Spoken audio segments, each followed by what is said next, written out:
To help you understand exactly what happens to your body when you take steroids, let's inject some juice together and see what happens next. Good and bad. Dang. I honestly wasn't expecting that, but I guess Jeff's gonna do his first cycle. Cool. The problem with steroids is that they work. If we're going to talk about the steroid epidemic, we need to do it honestly. Here's a 3-week trend cycle update for you guys. Hey, Marcus Fit. Wasn't expecting to see him here, but that's pretty cool. Steroids build muscle way faster than something like creatine. If you started taking steroids at a normal bodybuilding dose, you'd probably add about 20 pounds of extra muscle that year. But it could be more depending on your genetics and how much you take. I'm glad he made that clarifier because not everybody is going to get 20 pounds of additional muscle if they start taking steroids. I also think there's a factor at play here that a lot of people don't talk about. If you've been lifting forever and then you take steroids, the fact is some of you might not gain anywhere near 20 pounds because you've already built a lot of muscle on your frame already. So maybe you're just getting a little bit of a boost, but people who have never used steroids before and are also still in the process of making good gains just from their lifting are gonna get an additive effect, obviously. I'm a lifetime natural bodybuilder, and these are my testosterone levels right now. 485 nanograms per deciliter. This is bodybuilder Chase Irons, the world's most honest, enhanced bodybuilder. His levels are literally off the charts. The test maxes out at 10,000 nanograms per deciliter, and his testosterone was higher than that. Yeah, I've actually seen this before. I showed you guys a friend of mine, Marcus Fit, and his testosterone levels were somewhere in the neighborhood of over 7,000. Don't quote me on that. But yeah, it can get very, very high. But this guy being over 10,000, I can't even imagine how much testosterone he was taking because I know how much Marcus was taking. More people are taking steroids now than ever before. Why is that? Well, I think it's because more and more fitness influencers are opening up about their anabolic use. And the bigger problem is a lot of fitness influencers are only ever partially transparent. They say they're on steroids and they show their gains, but they rarely, if ever, show any of the bad stuff. So yes and no. I think more and more people are opening up about their steroid usage, and I would say it is becoming a little bit more prevalent, but you would be shocked at the number of people in the early 2000s, even like 2010 to 2020 range. There were a lot of people taking and they just didn't say jack. They went to the biggest guy in their gym. They said, hey, how can I get like you?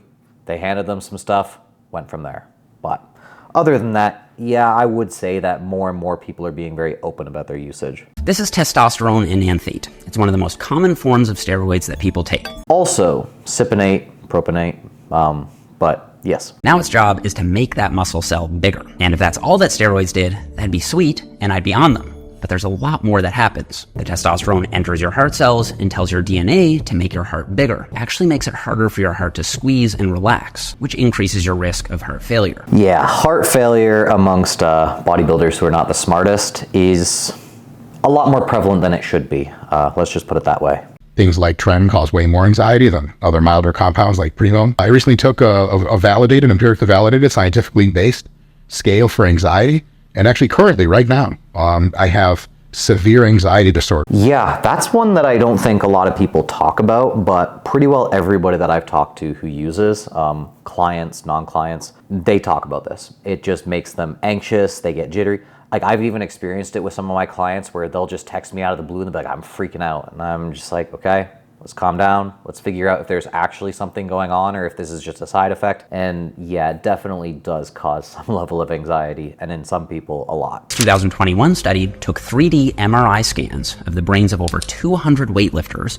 About half of them were natty, the other half enhanced. The scans revealed that the lifters who took steroids had a significantly bigger brain age gap. Brains of the enhanced lifters looked much older than they should look for someone their age. I was not familiar with that. That is an interesting one. I'll probably look that up after to see if there's any confounding variables, but I mean, it does make sense. It's just interesting that their brain was actually aging faster. Just because you take gear doesn't mean you're going to look like Seep. When you eventually come off, you'll quickly lose a good chunk of the size that you put on and feel smaller than ever. Yeah, I think unfortunately a lot of people do think that way. If I take this, then I'm going to look like so-and-so. If I take this, I'm going to look like so-and-so.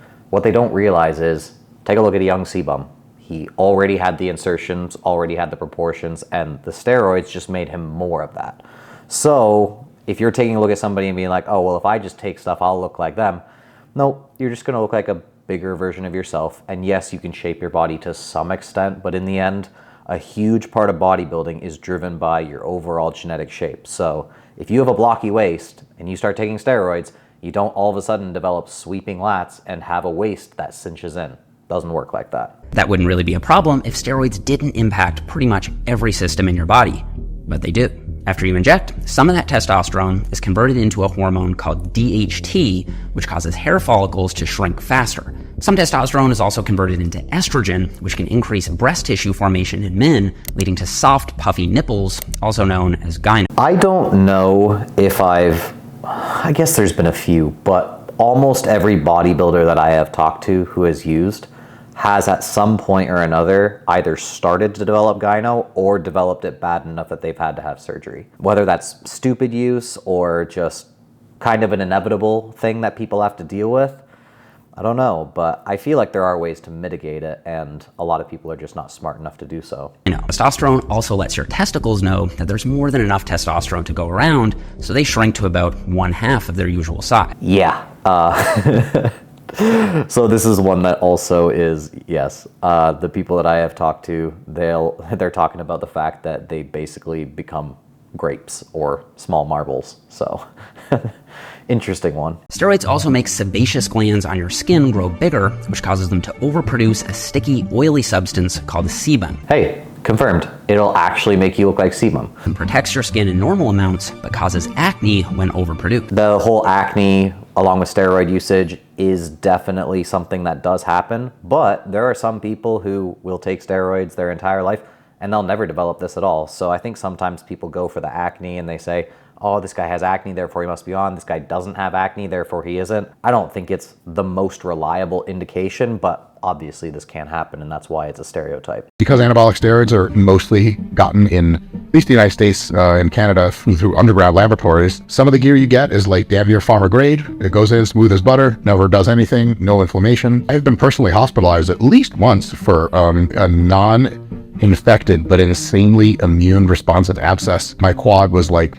1/2 foot out to one side. I think that's one of the other things people don't think about very much. They just think, okay, so-and-so said that this is what I'm getting and that is good stuff. They take it and they don't realize all the risks that come alongside of it, which is why having a good provider, if that is a route that you're looking to go down, is incredibly important. You might like war movies and stuff, but if there's a war movie playing in your head every single second you're awake and asleep, it gets a little old after a while. I remember specifically talking with one guy, and he said the things that went through his head, he is just like, yeah, I was driving along the street and a grandma ended up walking out in front of me. She didn't even necessarily do anything wrong. She was just moving slow. And he had some not so pleasant thoughts towards what he would like to do with his vehicle relative to her. And it wasn't his personality at all. And I just, yeah, definitely would not want to experience that. A pretty common reported anecdote is feeling like you just hit puberty again. For the first 6 to 8 weeks, it literally feels like you're 16 years old again. Yeah, I had a guy tell me, again, one of my anecdotes, he was like, it was great for the gym. He said, but for everything else, it just sucked.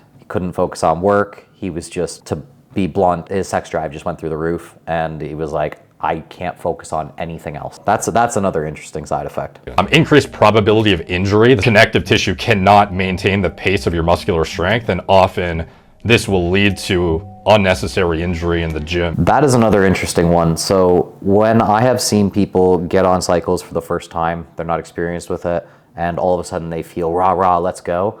I will often tell them to hold themselves back, because the steroids are going to do what they need to do. They're going to increase muscle size, even if you're not necessarily giving your absolute all in the gym.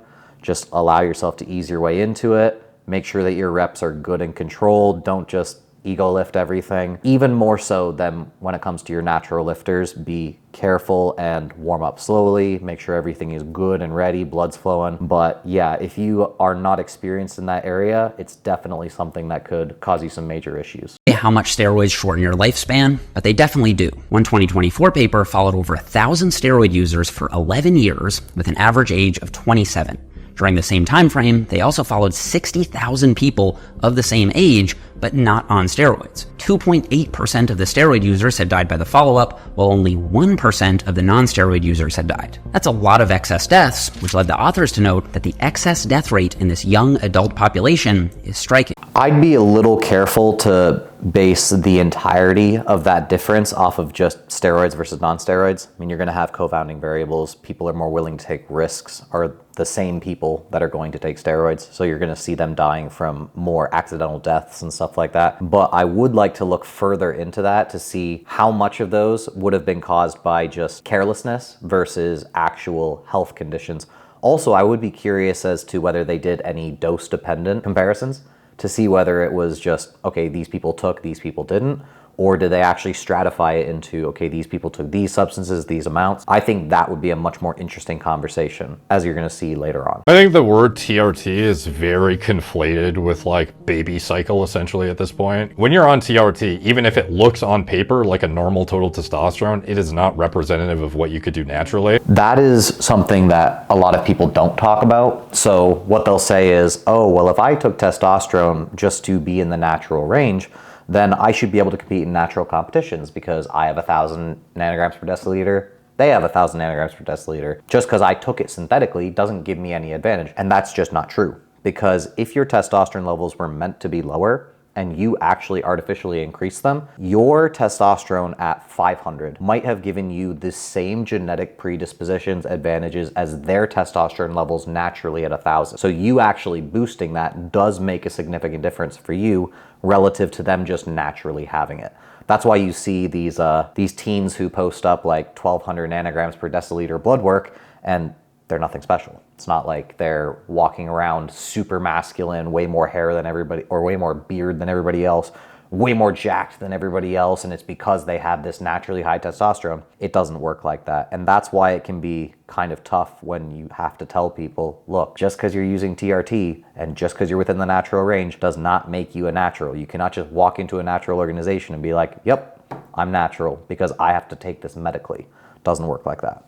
Would you say there is a healthy way to use steroids? Start with very small amounts of them, check your blood work, do various heart scans and procedure, consult with a professional coach who does this for a living, have a medical doctor on retainer to make sure that you're getting every several months or twice a year blood work. You check your blood pressure all the time, you cycle properly, coming on and off, you take as little gear as will accomplish the effect you're interested in. If you do that, you can definitely do it healthier than not, but you know, there are ways to race a car. As soon as you pass 200 miles an hour, safer is the term. It's not safe. It was never safe. And so steroid use is less safe almost always than not taking steroids, but you can make it very, very safe, or you can make it pretty roll the dice risky. The real big decision is on how you approach it. That is 100% true. I think often it's conflated between people that are taking 3 to 5 grams of gear versus people who are taking moderate levels of testosterone just to boost themselves up above what would normally be physiologically possible. So you'll often get people saying, oh, this gearhead is going to die super early, and they're not even on that much. Meanwhile, they'll say the exact same thing about somebody who is a Mr. Olympia open bodybuilder competitor, clearly taking way more substances and way more of those substances, and they act like these two fall into the same camp when they absolutely don't.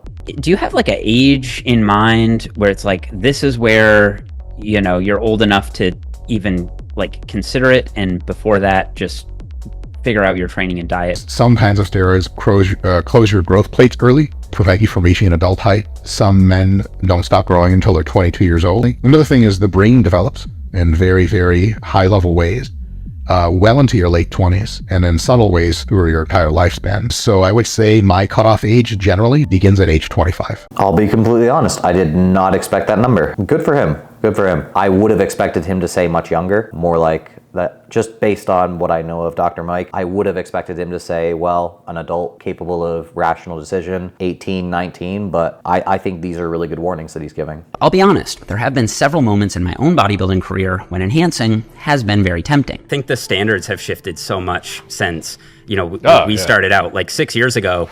Like, I was in the natty or not conversation as a physique that's like almost too good, and now six years later, like, it's like you're the guy who doesn't lift but knows. That's one that Jeff and I actually talked about when we met in person, which is super interesting. You could tell it bothered him because the thing is, he is a good bodybuilder. He's got a great physique, good proportions, good muscle mass, and I think the only reason that Jeff isn't falling into these natty or not conversations anymore, or at least not as much as he used to, is because he hasn't been shredded in a long time.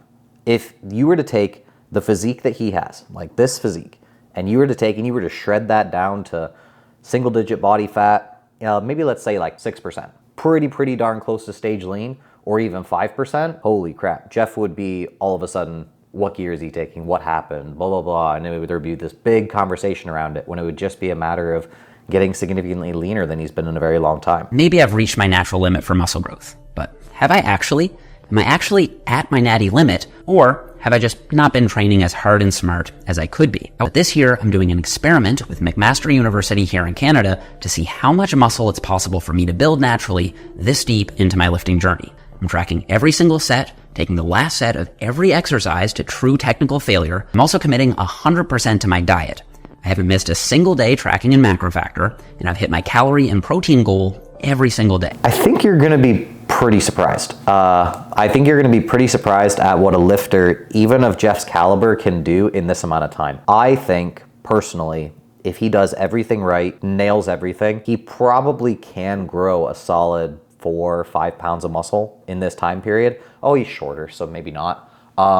Maybe like 3 to 4 pounds of muscle. But a lot of times this is what happens. Lifters get complacent. They get to the point where everybody's been telling them, well, the majority of your gains are made in your first 3 years of lifting, 4 and 5, barely any. And then after that, what's really the point? And so what happens is people have been lifting for a decade, but really what they've been doing is they've been maintaining for 5 years because they just don't put as much effort into it. They're not as consistent with it. They're taking more days off. They're not as on point with their diet. And so I think you will be surprised to find out that Jeff has a little bit more in the tank, and I am very curious to see. And if you want to commit and join me on a year-long journey to truly dedicated lifting and eating, consider downloading my nutrition app, MacroFactor. You can try it for 2 weeks for free to see if you like it first, and it's really like having me as your own personal nutrition coach, but for a tiny fraction of the cost. We're about to hit 150,000 monthly users, which is pretty crazy, and we've gathered some incredible transformations from users of the app. Hey, MacroFactor, code TNF, or it might be TNF25. I think it's TNF. But yeah, Jeff asked if I wanted to check MacroFactor out. I checked it out for a few months before I decided to say yes or no. Love the app. I think it does a great job. I have clients that use it. I think it's a really solid app. So if you are interested in that, code TNF. What happens to a lot of guys is that they think they're at their natty limit and only steroids will help, when in reality, they're probably just not being as diligent with their training and their nutrition as they could be. Yeah, and that's exactly what I was saying to you guys before. I think this is the case for the vast majority of lifters. I mean, there were people talking about my lifting. They're like, well, how did you put muscle on this late into your career? You've been lifting for a decade plus. I'm like, first off, I have not been lifting in a bodybuilding style format for 10 years, not even close. Second, there's just a lot of time that you spend complacent.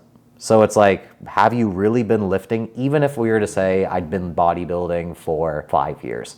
It's like, for each one of those years, for every one of those months for that time period, can you legitimately say that you were giving it your all when it came to your diet, your overall technicality? Were you skipping days? Were you feeling lazy here and there? Were you missing for holidays? Like, there is a lot of factors that go into this, and I think there are a ton of guys that are just leaving gains on the table, and they think, yeah, I'm just at my limit. I'm at my natural limit. And somebody asked me today, they said, well, how much more do you think you have to go? And I said, based on my last show, I think if I was to do everything really well for the next 10 years, I think that I could possibly gain an additional, I think 5 is a baseline, bare minimum, but I think I could probably get up to 10 if we do things correctly for this time period, which I know doesn't sound like a lot. I mean, we're talking a decade more of lifting, but the difference between a physique that is where mine is at currently and an additional 10 pounds, people were already accusing me of gear when I got down to stage. So if I get down to stage again with an additional 10 pounds of muscle mass at some point in my career, it will be very noticeable. Like, it's gonna be hands down a different physique. So I think that is one of those things that people just,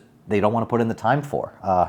You see guys who are, let's be real, impatient. And unfortunately, that leads them to make really dumb decisions, not just when it comes to using gear, but also when it comes to the amount that they use when they do. So, all in all, I completely forgot to mention, Jeff says somewhere in here that he wasn't actually planning on taking gear, but it was a nice little hook for people. Jeff is going to be doing everything perfectly for the next year, or at least as perfectly as he knows how to do. And I am very curious to see his progress through this time. And I mean, I've committed myself for the past 3 years, 4 years to be doing everything as perfectly as I possibly can. And that made a world of difference for my physique. So I'm very curious to see Jeff because he's a better bodybuilder than me. He's got better shape, better overall structure to his physique. So if you were to take that and add an additional 5-ish pounds of muscle over this course of time, maybe if he decides to get super lean, Jeff, do it. Because I promise you, you will be 100% back in the natty or not conversation if you just decide to get stage lean again. But I think it's a super interesting video. It definitely gives you a good outline of some of the risks and some of the things that you should be looking out for. If you haven't watched the full video already, please do, because I do go into more details on some of the issues that you can run into. But guys, if this is something you are considering, please be responsible about it. It's not something that should be taken lightly. And if you are going to do it, I suggest you have a very, very specific reason for it other than big muscle look good, which is, let's be real, the case for 95% of people, probably closer to 99. So, good video by Jeff. Go check it out if you haven't already, and I will see you guys in the next one. TNF out.